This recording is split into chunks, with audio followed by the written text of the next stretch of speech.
Today we discuss about Coulomb's law. Last class में हमने क्या देखा था, इलेक्ट्रिक चार्ज क्या होता है, यह कितने प्रकार का होता है। इसके बाद दूसरी हेडिंग देखी थी हमने आवेश संरक्षण का नियम। ये सभी हेडिंग आपने अगर लास्ट क्लास नहीं देखी है तो ऊपर आई बटन पर क्लिक करके पहले आप लास्ट क्लास को देखिए, उसके बाद समझते हैं कूलाम्स लॉ क्या होता है।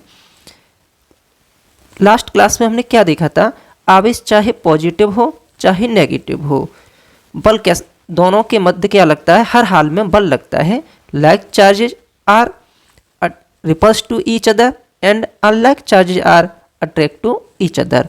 प्रकृति में समान आवेश एक दूसरे को प्रतिकर्षित करते हैं, जबकि प्रकृति में विपरीत आवेश एक दूसरे को आकर्षित करते हैं। Electric charges are conventionally called positive and negative charges, and that like charges repel each other and unlike charges attract each other.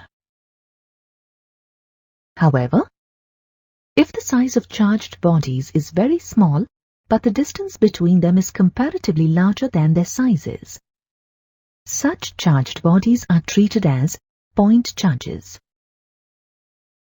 Coulomb, C, is the SI unit of electric charge. However, smaller units such as microcoulomb and millicoulomb are also used in electrostatics.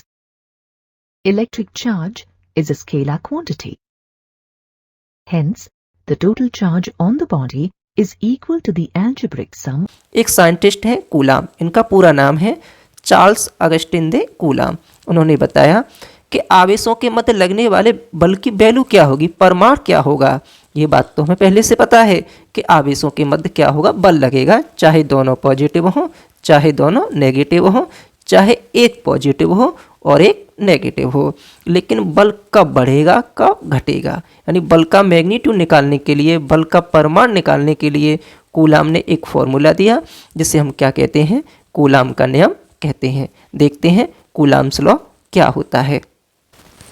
हमने माना हमारे पास दो आवेश हैं, एक Q1 है, पहले वाले को मान लेते हैं हम Q1 और दूसरे वाले को मानते हैं Q2। आवेशों के बीच की दूरी को हम R मान लेते हैं। आवेशों के बीच की दूरी है वो क्या है जी, R है। इस नियम के अनुसार आवेशों के मध्य लगने वाला बल आवेशों के परिमाण के गुणनफल के अनुक्रमानुपाती। हमने माना इनके मध्य जो बल लग रहा है वो क्या लग रहा है जी, F लग रहा है। तब F प्रोपोर्शनल टू क्या होगा, F proportional to Q1 Q2। It is equation first या ए डाल देते हैं इसको, ठीक है, सुविधा के लिए। आवेशों के मध्य लगने वाला बल आवेशों के परिमाण के गुणनफल के अनुक्रमानुपाती, तो हमने क्या मान लिया, F proportional to Q1 Q2। दूसरी इक्वेशन क्या होती है, तथा आवेशों के बीच की दूरी क्या है, R है। आवेशों के बीच की दूरी R के वर्ग के व्युत्क्रमानुपाती होता है। तो दूसरा इक्वेशन क्या बनेगा, F प्रोपोर्शनल टू 1/r²। इसको डाल देते हैं, इट इज इक्वेशन बी। देखो समीकरण एक क्या बना, F proportional to Q1 Q2, दूसरा क्या बना, F proportional to 1/r²। Now from equation first and second, now from equation first and second या equation A and B, A और B माना है ना हमने यहाँ पर, समीकरण A तथा B से। समीकरण A तथा B से क्या हुआ, दोनों को मिक्स करके लिख दीजिए। दोनों को मिक्स करके लिखेंगे तो क्या होगा, F proportional to Q1 Q2 ऊपर है और बटे में क्या है, R²। F proportional to Q1 Q2 upon R²।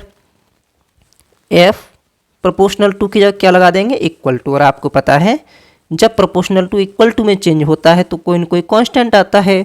थोड़ी देर के लिए क्या मान लेते हैं, K।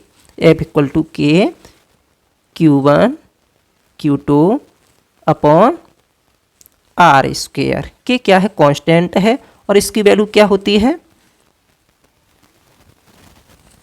F equal to K की वैल्यू होती है जी 1/4 pi epsilon naught into Q1 Q2 upon R square.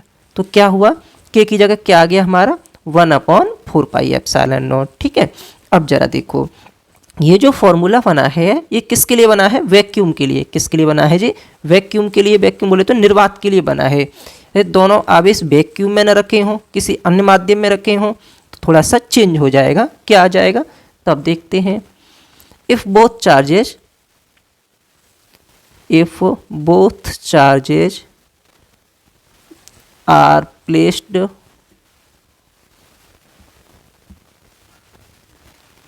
इन अदर मीडियम, किसी अन्य माध्यम में रखे हों, ये दोनों बिंदु आवेश क्या हों, किसी अन्य माध्यम में रखी। अगर निर्वात है तो ये लगेगा ही लगेगा।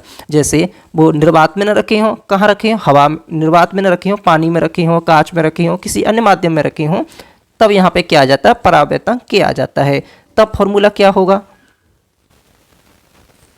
F इक्वल टू, तब क्या हो जाएगा, F इक्वल टू 1/4πε0 के आ जाएगा इंटू क्या, Q1 Q2 upon R square. सही है। Q1 क्या है, प्रथम आवेश फर्स्ट चार्ज, Q2 क्या है, सेकंड आवेश द्वितीय आवेश, और R distance between two charge. यहाँ पर कुछ कांस्टेंट हैं, आप उसको समझते हैं कि किस कांस्टेंट का क्या सेंस है, उसको देखते हैं पहले। देखो यहाँ पर क्या क्या कौन कौन से हैं जो नए से लग रहे हैं आपको। एक तो आया है एप्सिलॉन नॉट। तो पहले जानते हैं एप्सिलॉन नॉट क्या होता है। एप्सिलॉन नॉट इक्वल टू होता है निर्वात की वैद्युतशीलता। निर्वात आप जानते हो वैक्यूम, निर्वात की वैद्युतशीलता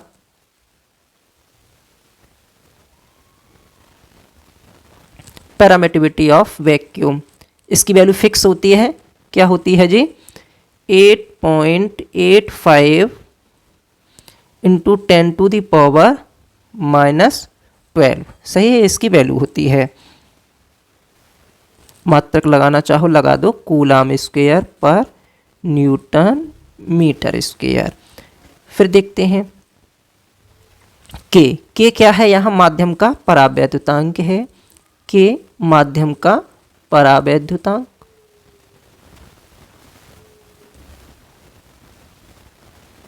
परावैद्युतांक डाइलेक्ट्रिक कांस्टेंट ऑफ मीडियम, माध्यम का परावैद्युतांक है।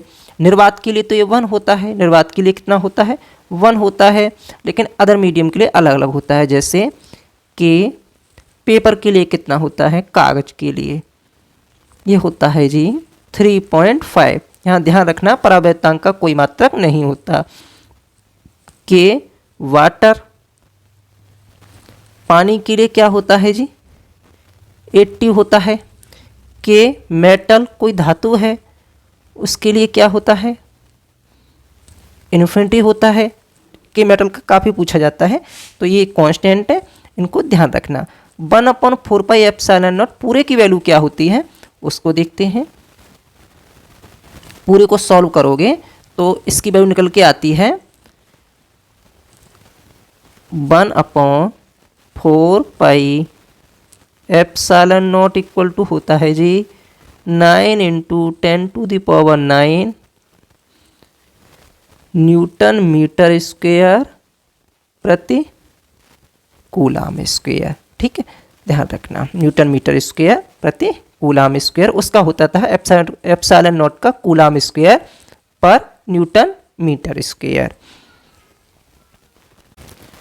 अब हमारे पास F के 2 फॉर्मूले आ चुके हैं। एक तो शुरुआत में आया ये किसके लिए है, निर्वात के लिए, और ये किसके है लिए है, माध्यम के लिए। तो शुरुआत का निर्वात वाला है उसे हम F0 से दिखाते हैं।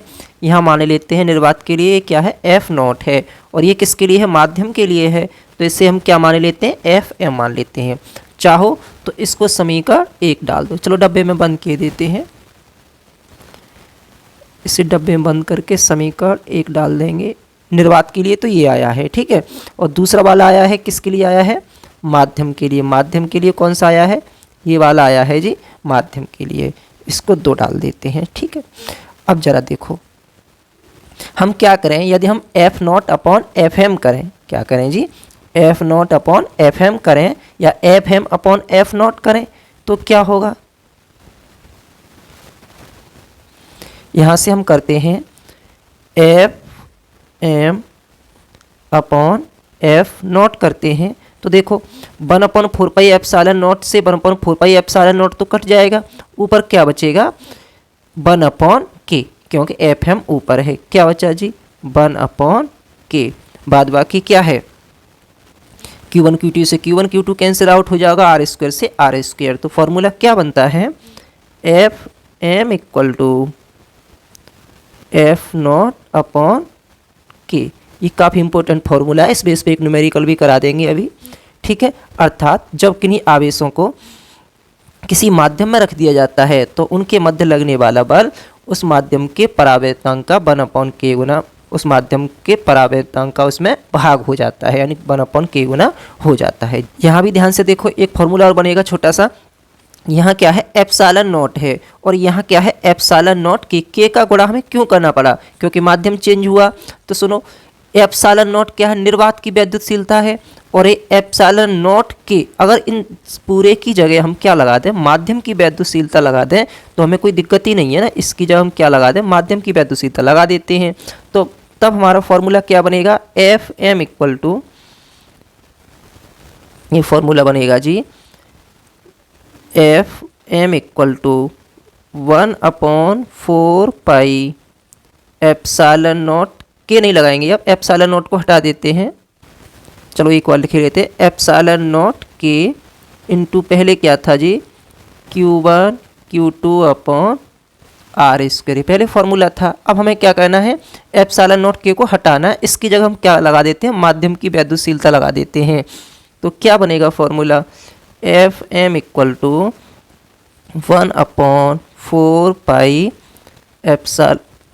एप्सिलॉन नॉट नहीं लगाना है, एफ नॉट को हटा दो, 1/4 एप्सिलॉन नॉट, ठीक है, 1/4 एप्सिलॉन इंटू क्या Q1 Q2 upon R square, ठीक है। ये फॉर्मूला भी क्या बन जाएगा, माध्यम की वैद्युतशीलता निकालने के लिए फॉर्मूला बन जाएगा। इसे भी हम क्या करते हैं, डब्बे में बंद किए देते हैं। एक फॉर्मूला आपका ये बनता है, इसका भी कैसे यूज होगा अभी देखेंगे, ठीक है। जरा देखो एप्सिलॉन नॉट क्या होती है, पहले आपको लिखा दिया, चाहो तो दोबारा देख लो। एप्सिलॉन नॉट क्या होता है, एप्सिलॉन नॉट होती है जी माध्यम की वैद्युतशीलता, माध्यम निर्वात की, सॉरी किसकी होती है, निर्वात की वैद्युतशीलता, निर्वात की वैद्युतशीलता होती है।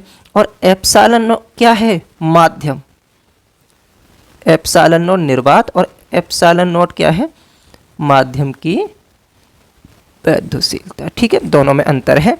एप्सिलॉन नॉट है निर्वात की वैद्युतशीलता, एप्सिलॉन क्या है, माध्यम की वैद्युतशीलता। एप्सिलॉन नॉट फिक्स होती है, जो आपको भी थोड़ी देर पहले लिखाई थी, 8.85 इंटू 10⁻⁻12 कूलम स्क्वायर पर न्यूटन मीटर स्क्वायर, ये तो फिक्स रहेगी। लेकिन माध्यम की होगी वो चेंज हो जाएगी, जैसे कागज़ के लिए अलग होगी, मोम के लिए अलग होगी, पानी के लिए अलग होगी। तो इस तरह से आपने क्या देखा है, 4 फार्मूले बनते हैं, इनका यूज कैसे होगा वो भी हम थोड़ी देर में देखेंगे। इससे पहले 1-2 नंबर में क्वेश्चन पूछा जाता है एप्सिलॉन नॉट का विमीय सूत्र, ठीक है, तो वो भी निकालते हैं। नेक्स्ट हेडिंग है हमारी वैद्युतशीलता, वैद्युतशीलता एप्सिलॉन नॉट होती है, एप्सिलॉन होती पता है आपको, वैद्युतशीलता का मात्रक एवं विमीय, वैद्युतशीलता का विमीय सूत्र, वैद्युतशीलता का विमीय सूत्र, ये ऑब्जेक्ट भी पूछा जाता है और 2 नंबर में भी आता है। डायमेंशनल फॉर्मूला ऑफ परमिटिविटी, वैद्युतशीलता का विमीय सूत्र क्या बनेगा। देखो अभी अभी हमने फॉर्मूला देखा, क्या फॉर्मूला देखा, बेसिक फॉर्मूला होता है F equal to 1/4 epsilon naught into Q1 Q2 upon R square, basic formula होता है। हमें क्या चाहिए, एप्सिलॉन नॉट की वैल्यू चाहिए, this can be written as 1/4 epsilon naught equal to क्या होगा, आर स्क्वायर गुणा में पहुंचेगा F into R square upon क्या जी, Q1 Q2, यही तो होगा। एप्सिलॉन नॉट का विमीय सूत्र इक्वल टू, विमीय सूत्र या विमीय मात्रक, विमीय सूत्र इक्वल टू, देखो ये 1/4 एप्सिलॉन नॉट है, एप्सिलॉन ऊपर जाएगा तो ये पार्टी भी तो ऊपर जाएगी, यहाँ Q1 Q2 है, तो Q1 Q2 अपॉन क्या हो जाएगा, F इंटू आर अपॉन क्या हो जाएगा, F इंटू आर स्क्वायर। चलो लगाते हैं विमीय सूत्र निकालने के लिए Q1 Q2 दोनों ही आवेश हैं, और आपको पता है आवेश की माँ क्या होती है, AT होती है, आवेश की माँ क्या होती है, AT। यहाँ थोड़ा स्पेस का मैं साइड से किए देते हैं, इक्वल टू, ओहो, आवेश की माँ क्या होती है, AT, तो हम क्या करेंगे, AT पहले वाले आवेश की इंटू दूसरा आवेश है तो उसकी माँ भी क्या होती है, विमीय सूत्र क्या होता है, AT अपॉन F की माँ क्या होती है, F बोले तो बल, और बल का विमीय सूत्र क्या होता है, MLT माइनस 2 इंटू आर क्या है, डिस्टेंस है, और डिस्टेंस की माँ क्या होती है, L, और ये क्या है, स्क्वायर। ठीक है, तो ज़रा देखते हैं सॉल्व करने के क्या आता है। कुछ कटता है इसमें, जो कट रहा है उसे काट दीजिए, जो नहीं कटता उसे रहने दीजिए। देखो m का तो सिंगल टर्म है तो m तो सिंगल आएगा, m ऊपर जाएगा -1 हो जाएगा, l देखो l और l स्क्वायर l क्यू हो गए, ऊपर जाके क्या हो जाएंगे, माइनस के हो जाएंगे, m -1 l minus Q, t देखो t -2 है, ऊपर जाएगा प्लस का हो जाएगा, और t स्क्वायर t, ये t दोनों t स्क्वायर पहले से बन गए, दोनों का गुणा करके, और a के ऊपर आ गया, क्या हो जाएगा 4 और a इंटू a स्क्वायर, ये इसका विमीय सूत्र बनेगा। अतः एप्सिलॉन नॉट का विमीय सूत्र इक्वल टू, एप्सिलॉन नॉट का विमीय सूत्र इक्वल टू क्या निकल के आया है, m to the power -1 l to the power -3 t to the power 4 और a स्क्वायर। ये तो इसका क्या हो गया, विमीय सूत्र हो गया। ठीक है जी, विमीय मात्रक और लिख दीजिए, m बोले तो मास, मास बोले तो किलोग्राम, क्या होगा kilogram to the power -1, l बोले तो लंबाई, लंबाई बोले तो मीटर, मीटर की पावर -3, इसे विमीय मात्रक बोलते हैं। और t बोले तो टाइम, टाइम बोले तो सेकंड की पावर 4, ये बोले एम्पियर, धारा के लिए तो आया है ये, तो एम्पियर क्या स्क्वायर। तो इस तरह से 2 नंबर में पूछा जाता है, इसे भी आपको ढंग से तैयार करना है। नेक्स्ट, इस बेस पर जो हमने फॉर्मूले देखे अभी, इन आधार पर कुछ न्यूमेरिकल किए लेते हैं। पहला न्यूमेरिकल देखते हैं, यदि शुद्ध जल का परावैतांक 81.0 हो तो इसकी निरपेक्ष वैद्युतशीलता का मान बताइए। देखो क्या दे रखा है, 81.0, ये परावैतांक है। तो सबसे पहले लिखते हैं गिवन, क्या क्या दे रखा है हमें, गिवन किसके बराबर 81 है, k इक्वल टू 81.0। ठीक है जी, इसकी वैद्युतशीलता बताइए, यानी माध्यम की पूछ रहा है। Epsilon equal to question mark, अभी हमने फॉर्मूला देखा था, एप्सिलॉन इक्वल टू क्या होता है जी, एप्सिलॉन नॉट इंटू के। तो epsilon equal to, epsilon naught की वैल्यू क्या होती है 8.8565 लगा दो चलो, इंटू के 81.0। ठीक है, इन दोनों का गुणा करके देखते हैं कितना आता है, 71 पॉइंट कुछ आएगा, -12 पीछे लगा देते हैं चलो, 10 टू दी पावर -12, ये 8.85 के साथ ही आता है। ठीक है, गुणा करते हैं तो ये आता है जी 7.17 इंटू 10 टू दी पावर -10, मात्रक क्या होता है कूलाम स्क्वायर पर न्यूटन मीटर स्क्वायर। कुछ नहीं गया, सिंपल था। के हमें दे रखा था, एप्सिलॉन नॉट पूछा था, फॉर्मूला हमने अभी भी देखा था, epsilon equal to epsilon naught into K होता है।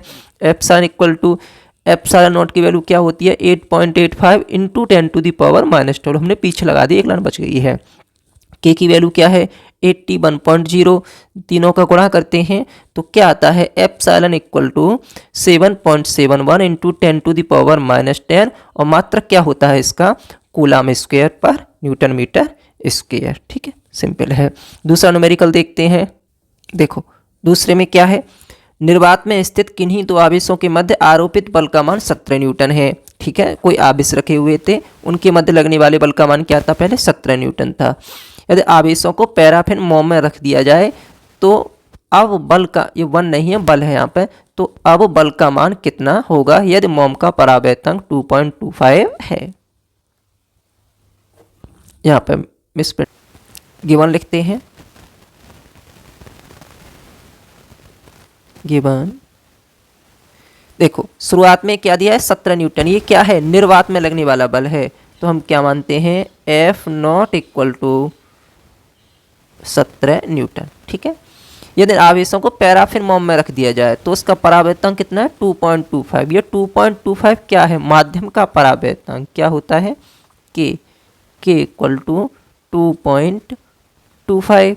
ठीक है, 2.25। हमें क्या चाहिए, माध्यम में लगने वाला बल एफ एम चाहिए, F M equal to question mark.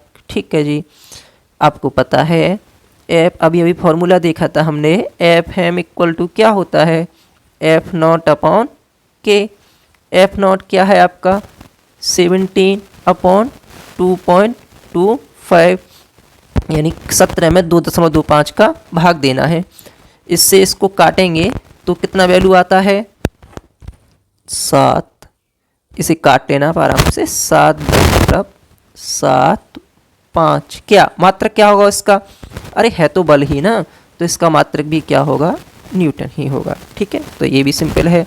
तीसरा देखते हैं, एक चालक पर 500 इलेक्ट्रॉनों की कमी है, इस पर आवेश की मात्रा तथा प्रकृति बताइए। चलो 500 इलेक्ट्रॉन, ये क्या है नंबर ऑफ इलेक्ट्रॉन, तो सबसे पहले क्या लिखेंगे गिवन क्या दे रखा है 500, यानी n इक्वल टू 500। ठीक है जी, आवेश की मात्रा q इक्वल टू प्रकृति बाद में देख लेंगे क्वेश्चन मार्क। फॉर्मूला क्या होता है q equal to N E, q equal to n की वैल्यू कितनी है 500 इंटू ई की वैल्यू जानते हो, चार्ज ऑफ वन इलेक्ट्रॉन कितना होता है 1.6 into 10⁻⁻19। Q equal to 2 zero से पावर कम कर देंगे तो क्या हो जाएगा 5 इंटू 1.6 इंटू 10⁻, कितनी रह गई अब -17। Q इक्वल टू 16 का गुणा 5 में करेंगे, 16 पंजे 80, 8.0 इंटू 10⁻⁻17 क्या कूलाम। इसका मात्रक क्या होता है COULOMB, कूलाम इसका मात्रक होता है। हाँ देखो ही क्या पूछता है, प्रकृति नेचर के बारे में बताओ, नेचर क्या होगी इसकी, नेचर मतलब पॉजिटिव होगी या नेगेटिव होगी। देखो कमी है किसी वस्तु पर, इलेक्ट्रॉन की कमी कब होगी जब त्याग करेगी, और त्याग करेगी तो इस पर कैसा आवेश आएगा पॉजिटिव। नेचर कैसी होगी पॉजिटिव यानी धनात्मक, पॉजिटिव धनात्मक वैल्यू इतनी होगी, और नेचर उसकी क्या होगी कमी है तो धनात्मक होगी, अधिकता है तो ऋणात्मक होगी। नेक्स्ट न्यूमेरिकल देखते हैं, 7n14 नाभिक पर कूलाम में आवेश की मात्रा की गणना कीजिए। ये भी इसी फॉर्मूले से होगा, लिखते हैं गिवन क्या दिया है जी,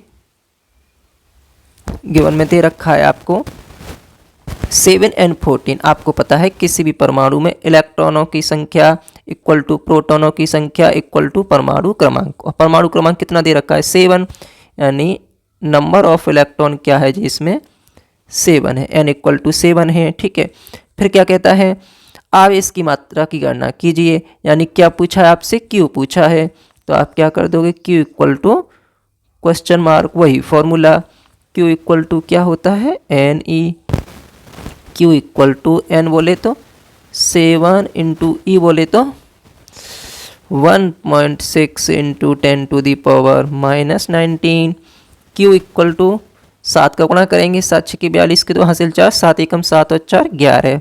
पॉइंट कितने के बाद है? 1 के बाद। 11.2 इंटू 10⁻⁻⁻19। स्टैंडर्ड फॉर्म में लिखेंगे इसे, तो Q equal to, standard form का मतलब क्या होता है? हर हाल में 1 डिजिट के बाद पॉइंट लगाइए। 1.12 इंटू पावर 1 कम हो जाएगी, 10⁻⁻18। क्या इसका मात्रक भी क्या होगा? कूलाम। अच्छा ही बताइए, कूलाम कैसी राशि है? सदिश राशि है या अदिश राशि है? शुरुआत में बताया है आपको। लास्ट न्यूमेरिकल है आपका, 2 प्रोटॉनों के मध्य लगने वाले प्रतिकर्षण बल की गणना कीजिए। बीच की दूरी कितनी है? 4 इंटू 10⁻⁻15 मीटर। चलो तो पहले लिखते हैं हमें गिवन में क्या क्या दे रखा है। गिवन क्या क्या दिया है आपको जी? 2 प्रोटॉन, यानी Q1 इक्वल टू Q2, दोनों तरफ क्या है? प्रोटॉन है। Q1 equal to Q2 equal to electron proton पर चार्ज बराबर होता है 1.6 इंटू 10⁻⁻19 कूलाम। ये हो गया। उनके बीच की दूरी क्या है? 4 इंटू 10⁻⁻15 मीटर, यानी R दिया है। R equal to 4 into 10⁻⁻15 metre, ये आपको R दिया है। सही है। चलो क्या पूछा है जी? F पूछा है। F equal to question mark, अभी हमने फॉर्मूला देखा था, क्या होता है? F equal to 1/4 pi epsilon naught into Q1 Q2 upon R square. निर्वात की बात हो रही है तो निर्वात वाला फॉर्मूला लगाएंगे।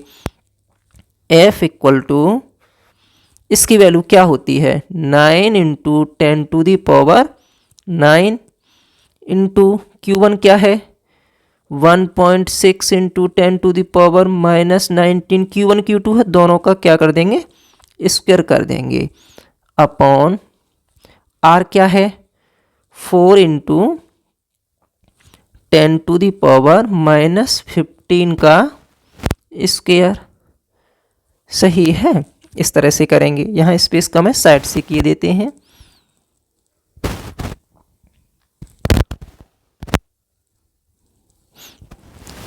देखते हैं। सबसे पहले डिजिट को पास लिखते हैं, तो डिजिट पास लिखेंगे तो F इक्वल टू क्या हो जाएगा? 9, अरे 9 होगा ऊपर, और 1.6 का स्क्वायर करेंगे तो 2.56 हो जाएगा। 2.56 इंटू पावर का देखो -19 का स्क्वायर करेंगे, माइनस की 38 हो जाएंगी, और माइनस की 38 में से पॉजिटिव 9 घटाएंगे तो क्या रह जाएगा? 10⁻⁻29। ऊपर का हिसाब हो गया। अपॉन 4 का स्क्वायर करेंगे 16 इंटू -15 का करेंगे 10⁻⁻30, है ना। तो F इक्वल टू, देखो इसे काटते हैं हम, 16 से इसको काटेंगे, 16 से 2.56 को, तो ये कटेगा 0.16 बार। 16 16 256 होते हैं, 0.16 बार, और 0.6 का गुणा करेंगे 9 में, तो 16 9 144, 144 कितने के बाद पॉइंट है? यहाँ 2 के बाद, तो हम यहाँ क्या कर देंगे? 1.44। सही है। इनटू पावर देखो, ये -29 है, नीचे -30 है, और -30 जब ऊपर जाएगी, -30 को कहाँ ले जाएंगे? ऊपर ले जाएंगे तो क्या होगा? पॉजिटिव हो जाएगी, तो क्या होगा? घट जाएगी। 10⁻44 इंटू 10⁻−30 ऊपर गई तो प्लस का हो गया, तो घट गया 10⁻1। तो F equal to this can be written as, कैसे लिख जाएंगे? 10 का गुणा करेंगे 14.4, और इसका मात्रक क्या होता है? न्यूटन। क्या मात्रक होता है इसका? न्यूटन। चाहे माध्यम में लगने वाला बल हो, चाहे निर्वात में लगने वाला बल हो, मात्रक इसका हर हाल में क्या रहेगा, न्यूटन। ये आपका लास्ट न्यूमेरिकल था। इससे आगे की जो हमारी क्लास होगी वो होगी इलेक्ट्रिक फील्ड, उसे देखना है। Okay, thanks for watching.